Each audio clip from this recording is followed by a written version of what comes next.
Welcome back to the very first Sustainability-tea. I love puns. I'm not gonna apologize for it. My name is Aime and I make videos on sustainable living for anyone and everyone because I believe that we can all save the planet.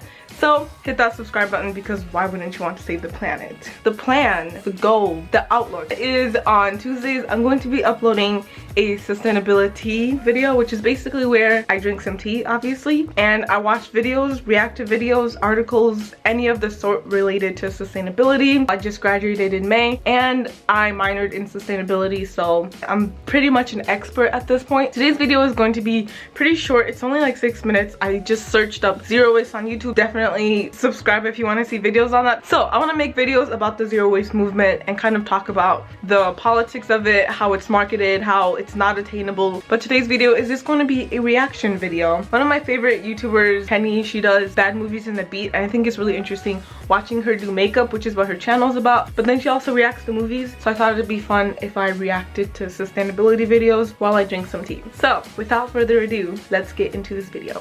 Today's video is called A Day in the Life with Zero Waste, and it is Vice Life. This is the trash that I personally... And we have the jar already. If you have no idea what the zero waste movement is, it's basically where you just produce as little waste as possible. Using the mason jar is just really misleading because there's more waste that you can't see. Invite into my life that I choose to throw away. How long is this? So this is going on 4 years. Wow. And they're always like, this is 10 years worth of trash. And I'm like...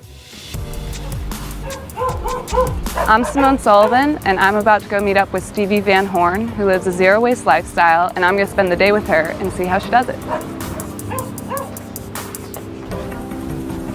I like how she just threw something in the garbage. They had to have planned that. There's no way she just had that and threw it away knowing what she was filming that day. That's really weird. Hey. How are you? I'm good. How are you? Good, come on in. Thanks. So what is zero waste? So zero waste is pretty much where I don't utilize any plastic or trash, and I try to avoid the landfill at all costs. That must be pretty difficult. Like I was saying earlier, that's my problem with zero waste. You can avoid plastic and trash as much as you want. There's way more waste that's produced that you can't control, for example traveling, or even the waste that's produced before you buy things. I think so, but it's actually pretty easy. I feel like I keep pausing every 10 seconds, but she's right. It's really not that hard to go plastic free. I mean, I'm not completely plastic free, and I also try to get things that aren't in packaging as much as I can. And it's really not that hard. Also, pretty much everything in the house is secondhand or vintage. Love that. Kind of curious, like, how do you start your day? I usually start my day, I'm gonna wash my face, and then I brush my teeth. But I ran out of toothpaste, so I can make some more for you if you want. How do you make toothpaste? Okay, I will show you. I'm gonna get the ingredients here. It's now pretty much 3 ingredients. This is bentonite clay, and this is coconut oil, and this is baking soda. This is fully recyclable. This is... I tried. When it comes to like making your own zero waste products, at first when I got into sustainability and zero waste, I tried really hard making all these different products. I feel like it's a lot easier now because there are companies out there trying to make like reusable things. Toothpaste is one of those things that I just couldn't, I couldn't stick with it. This is fully recyclable, and this is fully recyclable.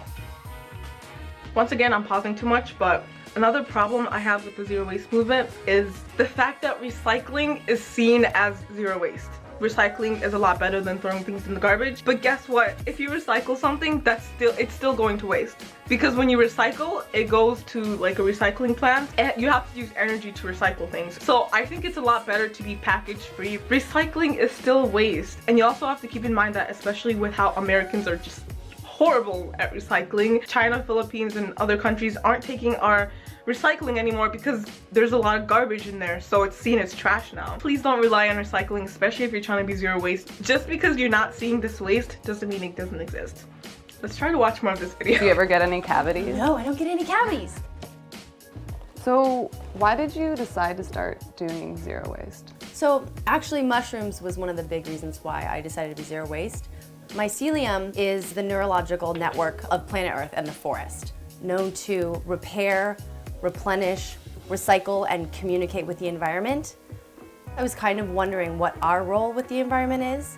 And then you think of plastic pollution and overflowing landfills, deforestation and species extinction.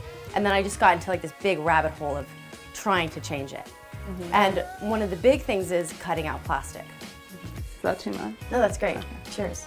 There it is again with the cutting out plastic. It's so easy. It sounds so easy. We need to do more than that. We need to change how things are manufactured, because guess what? Even this coconut oil that she's using, I bet you that when it was shipped to the store, it was covered in plastic to keep the glass from breaking. These simple solutions of just cutting out plastic are not gonna work. It's gonna be pretty earthy tasting. No, it tastes like coconut oil and dirt. How long ago did you start doing this? I'm going into my 4th year. Wow. This is the 4th year. What was the transition like for you when you decided to do zero waste? I started about 2 months before to prep. So I bought like utensils, mason jars, and cloth totes and cloth pro. No! If you want to transition to a sustainable life, your first step should never be to buy things. It really frustrates me when people think that to go zero waste, to become sustainable, you have to buy all these things. But everything she just mentioned, I bet you she had something in her home at that time. Even like something like reusable shopping bags. So at the Goodwill in St. Paul, they gave me this bag. So it's basically free and I can use this as a shopping bag. Fresh and not really make mistakes. And then forming the habit of going out and making it happen. Like prepping Exactly. for your lifestyle, basically. Yeah. Also the idea that you have to prep. So before it was like, ah, fuck, I forgot my mason jar. I guess I'm gonna have to like not go to this place to eat or avoid this place. It was a little bit challenging right when I started. How do you avoid using plastic products for showering? So the ones that I use right now, it's in bulk and it's all purpose. The same thing that I use to wash my hair, I use to clean the floors and I use to spray the sink and the toilet and everything else. Like That's all so purpose. Your hair, I think it's a myth. girl, what? Is expensive. I'm saving so much in. That's true. And we're almost done with the tea. Too much tea has been spilled in this video. Being sustainable is not more expensive. Being vegan is not more expensive. It all depends on how you incorporate this lifestyle into your life. Packaging. And now we enter the bedroom. What's it like dating being a zero waste person? Any embarrassing stories? If I have a drink, if I have like a margarita and I have the lime, I'll like put it in my purse, but it just dries up, like it doesn't mold or anything. I'd have like a special compost pocket in my backpack. So has anyone ever stumbled upon your compost? Yeah, oh yeah, definitely. What do they say? That's nasty.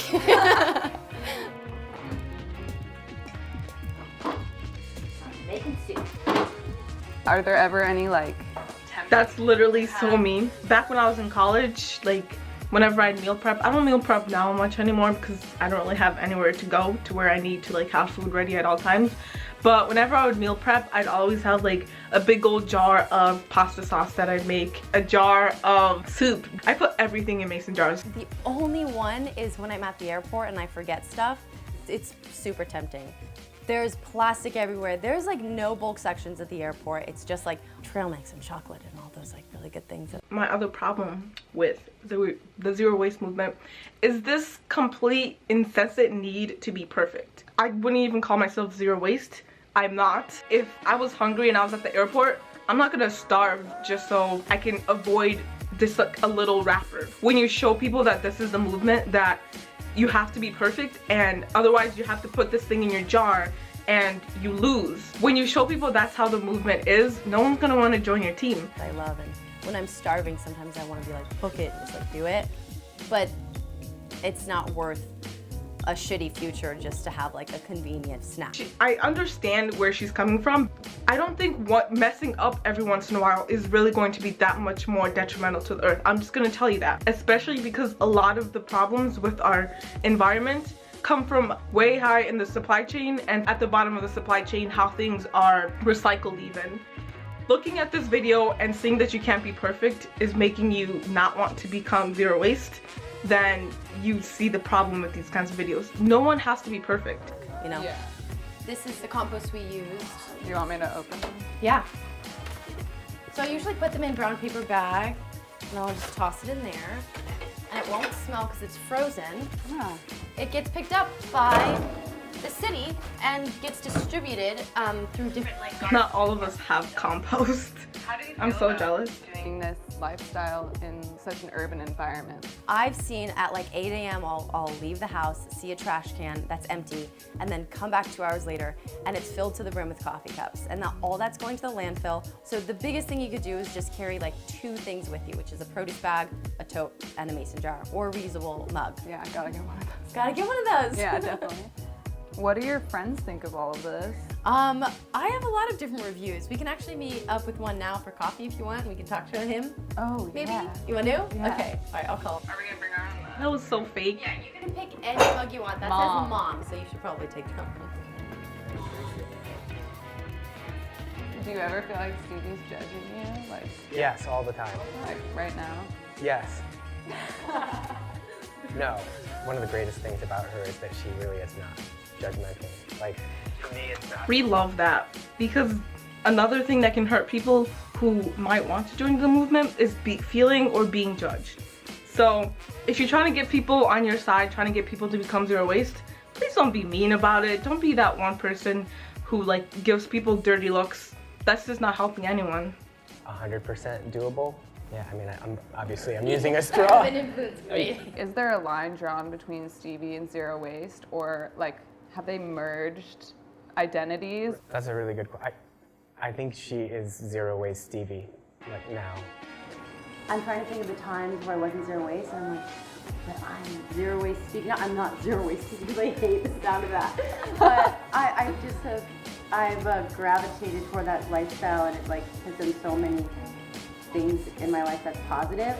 So yeah, the identification is kind of like together. It's kind of creepy if you think about it. But yeah.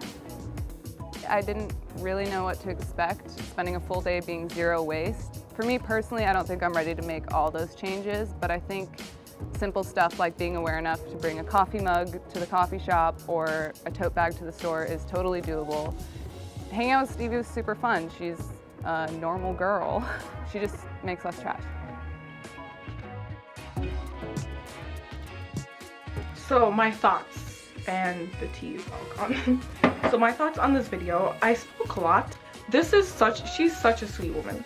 I love her passion and how much she's really dedicated herself to the movement.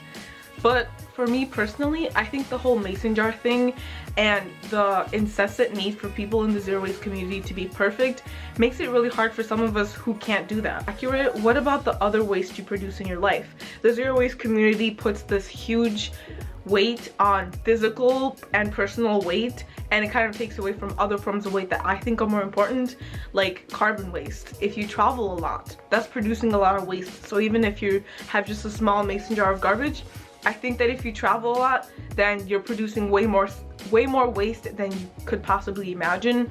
Or if you live in a huge house that needs a lot of air conditioning, that's waste that you can ignore because you have a mason jar. I just think that in the end, we just need to all do our best, and the zero waste community makes it seem that it's really hard to become sustainable because you just need this small little mason jar of trash, and if you don't produce that small mason jar of trash, then you're not really included in the zero waste community, and I think that's really detrimental to getting more people to be sustainable. So I really hope you guys enjoyed today's commentary video. I love watching commentary YouTubers. I thought I'd try out my hand in making a commentary video. This was a lot of fun. I'm gonna tell you that much. So even if no one watches this video, I'm gonna do a lot of commentary videos because I think it's really interesting, and I think I have a lot of insight as someone who for a couple years now has been trying to live a more sustainable life, and I took a lot of classes in sustainability because that was my minor in college. So I think this is going to be a lot of fun, so definitely subscribe if you want to join me on this journey. Also follow me on my other social medias. I will have it all down below so you can follow me on Instagram, Twitter, and TikTok. I actually have way more followers on TikTok than on here, which is mind-blowing because I've only been on there for a couple months. But yeah, follow me on there. I do a lot of politics on my other platforms, and on here it's all about sustainability. So I think that's it for today's video. Saturday I'm going to be uploading a video about environmental racism because, believe it or not, that is something that exists. I thought I would make a video that conjoins race relations and environmentalism. So yeah, join me on Saturday for that video. It's Juneteenth. So celebrate Juneteenth. No, not a lot of people know about that. I'm rambling now, but that was it for today's video, and I'll see you guys next time. Bye guys. Juneteenth, like seriously, literally no one talks about Juneteenth, and I'm excited to celebrate it.